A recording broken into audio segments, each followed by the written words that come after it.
Live from Collider Studios in Burbank, California, this is Inside Schmoedown. I am the pit boss, Ken Napzok, here for another inside look at the movie trivia Schmoedown. A lot going on. So thank you very much for joining me here live on Facebook or on replay if you're there as well. We appreciate you anytime you want to watch. A guest coming out here in a few minutes will be the wonderful, but the definitely classy Clarke Wolfe. She's got some big matches coming up, including a special match tomorrow, a special attraction match that we're going to talk about here today. But we have to look back. You must look back to go forward, and one team that is still going forward, unfortunately, though you have to begrudgingly respect them, is the Patriots. They have successfully defended their title against Team Schmoedown, formerly Rotten Tomatoes, but Schmoedown is the name going forward. And here you can see the big win, 33-32 in sudden death overtime. And there was a lot at play in this match that we can talk about. A lot of, look at Snyder dropping the bump. There's Grace Hancock. She's a dastardly evil woman. Mark Andreyko.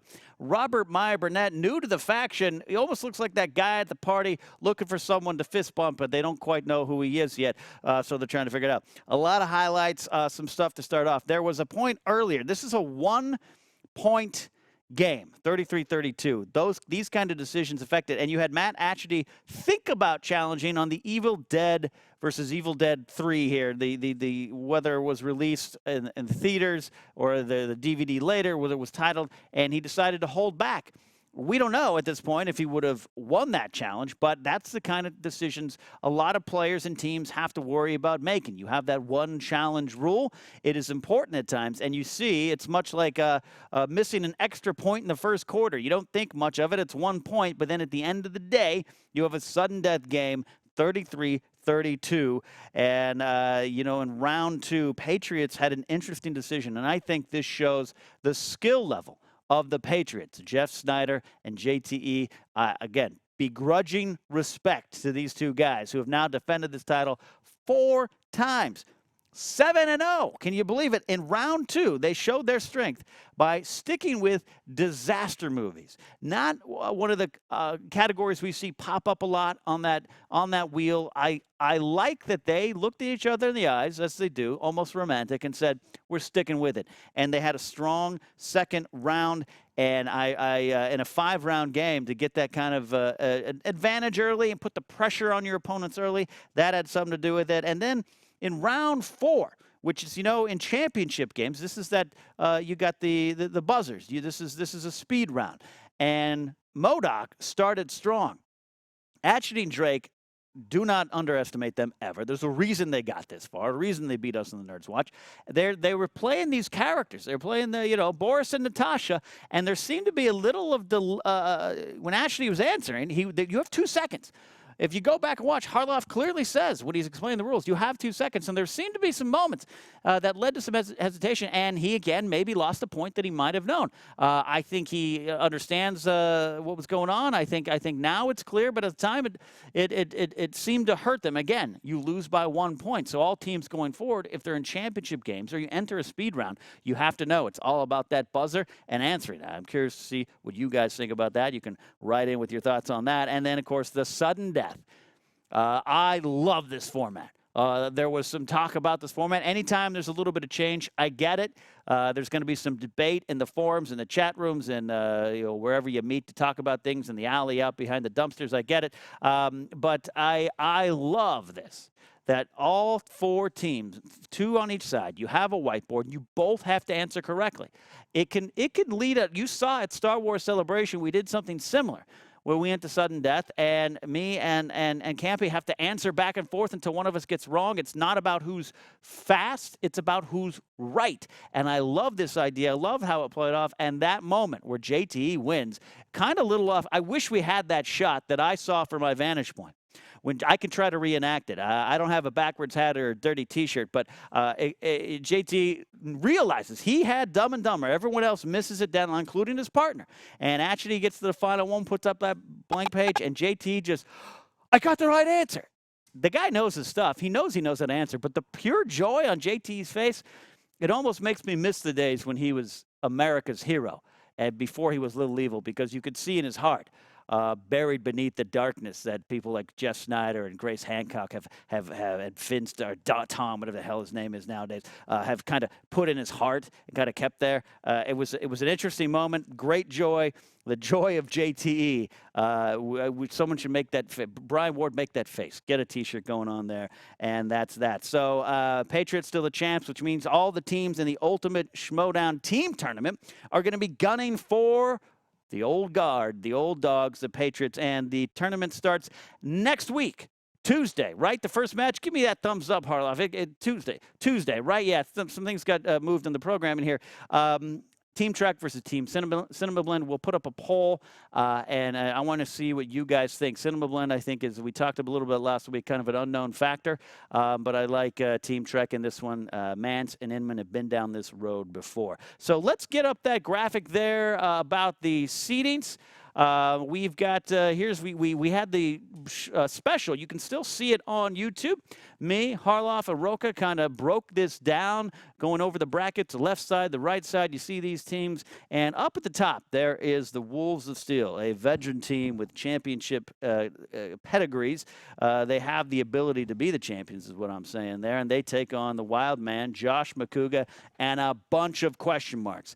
That is going to be an interesting wild card in this tournament, and one of the things we're going to ask my guest here today. She is the 2016 Rookie of the Year in the Movie Trivia Schmoedown League, the wonderful, the very classy Clarke Wolfe. Hello, sir. How are you doing today? I'm doing great. How are you? I'm doing spectacular. A lot going on in your Schmoedown world right now. You've got this tournament coming up. You've got a big match, and I want to start there first. You've got this special attraction match that is coming into play tomorrow, and it is with some of the cast members of this wonderful Netflix show, Glow. Now, Glow is something close to my heart as a professional wrestling fan. This show is great, and this came about. How did this come about, Clarke? Well, you know, it's funny because Brianne Chandler and I may or may not be battling each other one-on-one at some point coming up. And would you like that? I mean, of course I would. Okay. I'm ready. I'm ready to get back in that singles ring. I feel good, especially post Mark Ellis and some of the other singles matches I've had lately. Right. But you know Brianne. I do. And she's a really legit competitor. She's really trying to prove herself, which is great. But she wanted to try and get a piece of me a little early. Really? Which I think. I heard she was calling you a has-been?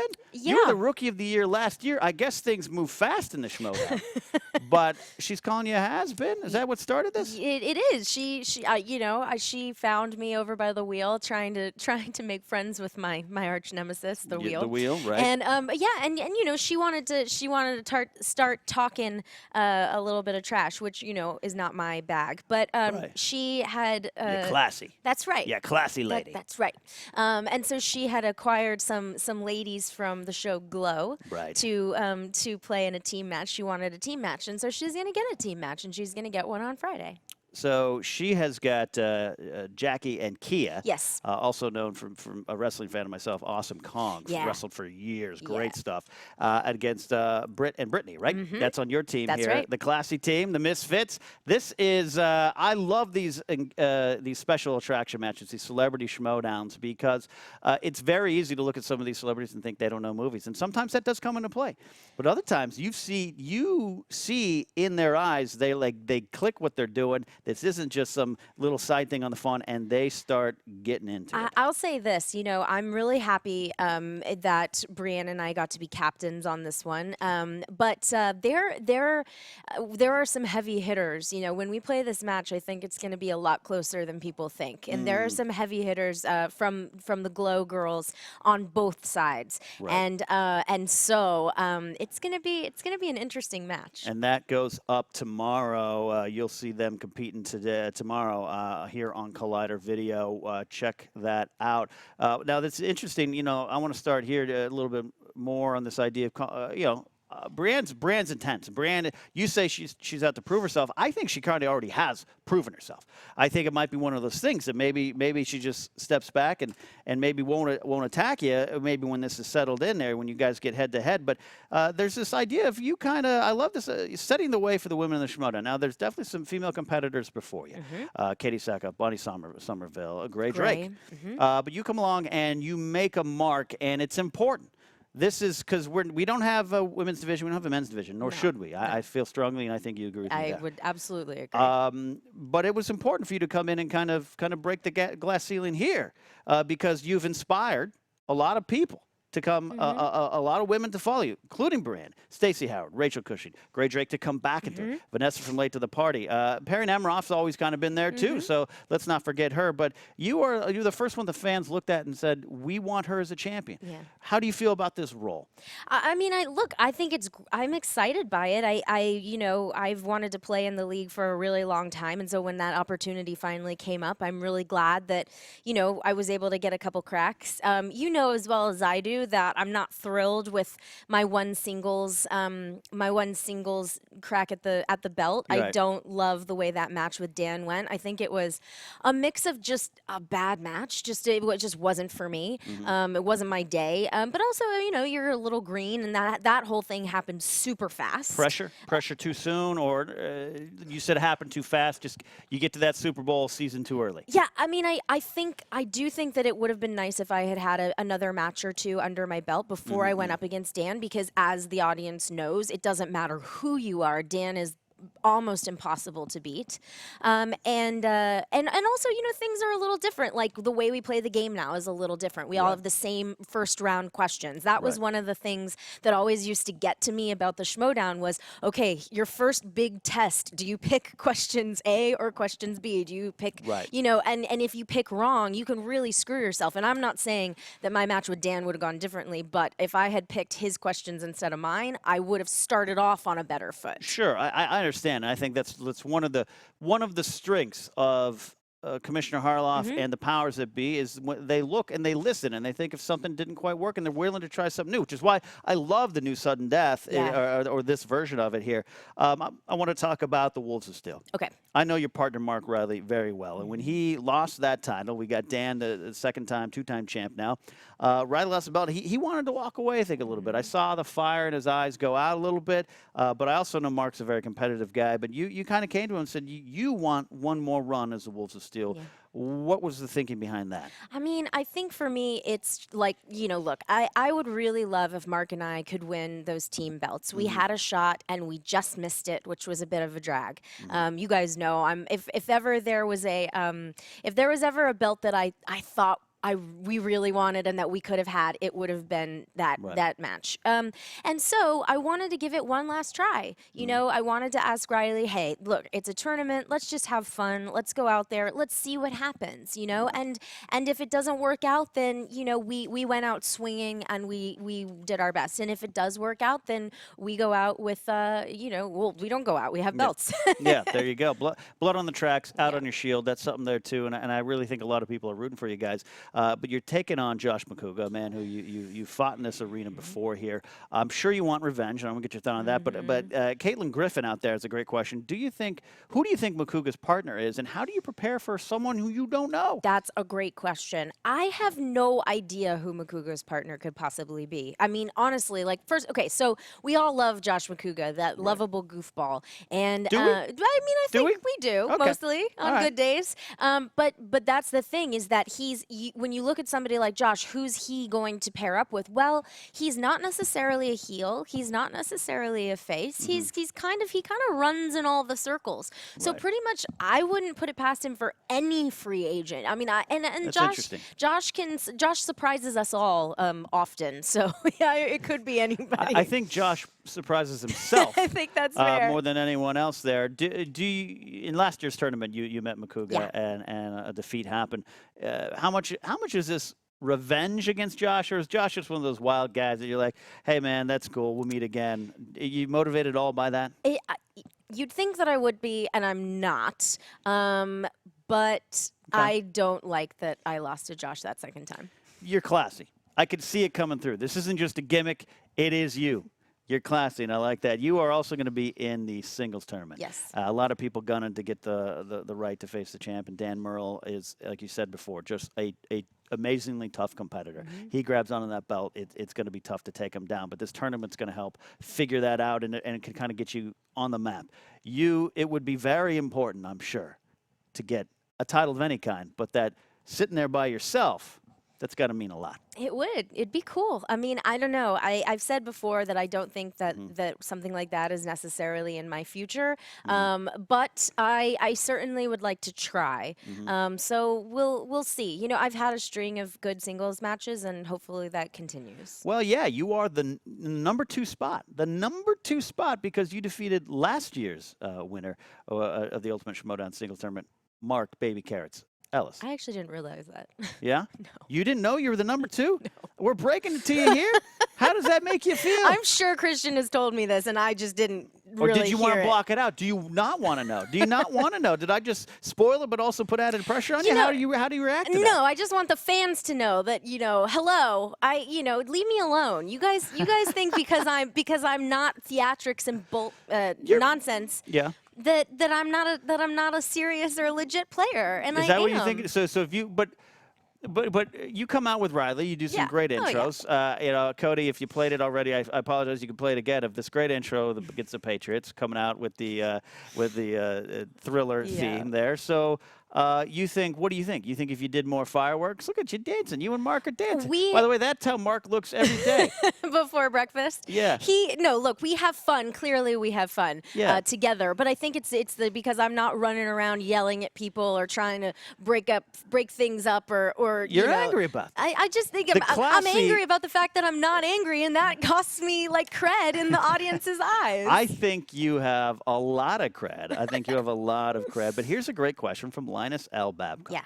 He asks, and this ties a little bit into what you're saying here. How have you changed as a competitor since you first competed until now? I think I'm more comfortable, and I think I've gotten to a point where I kind of feel like, you know, whatever happens, happens. When you're out there, and there's honestly nothing that you can do. Right. I also think that the way the game has evolved since I started playing has sort of evened the playing field in terms of, okay, this is trivia versus trivia. You guys are, if you're in this ring together, you're given as much of an even playing field as you possibly can, and I think that has caused me to chill out a little. Ryan Nix has a great question, a random question here. Would you team up with Emma Fife to help take out Grace Hancock and the rest of the Kittens Club?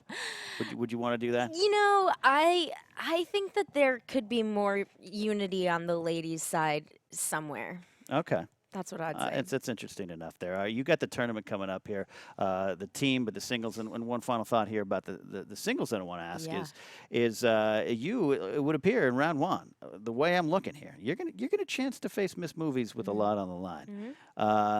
You know, depending on what happens with Glow, how do you feel about her early on?